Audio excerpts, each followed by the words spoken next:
we're trying to ask the question of how the places that were most exposed to China's huge manufacturing rise, how have those places adapted over the last 2 decades, essentially from 2000 to 2019. The height of that shock was between 2000 and 2007.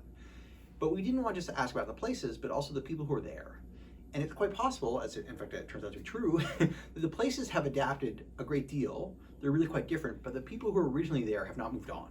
At the level of places, you could say, this looks like American dynamism. These locations have moved out of manufacturing, they've moved into services. Employment has actually grown. It's grown in a very different set of sectors. It's grown in education and healthcare. It's grown in transportation, warehousing, leisure and hospitality. These are typically low-wage activities. Even education and healthcare is kind of the basic kind. And they have a very different set of people. They tend to be native-born Hispanics, foreign-born college graduate, women, and a lot of young folks have entered the labor market. So these places have remade themselves, and in many ways you'd say, well, isn't that what the American labor market is supposed to do?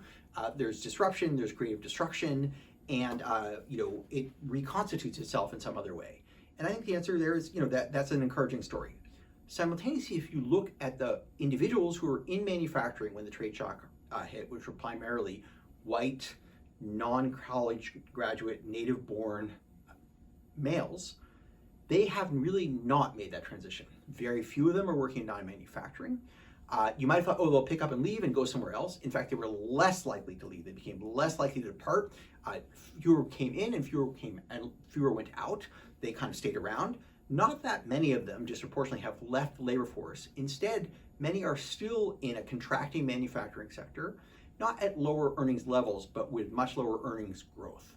And so from the perspective of the people who were there at the place and time when these trade shocks occurred, the world has changed very much around them, and yet they have not moved on.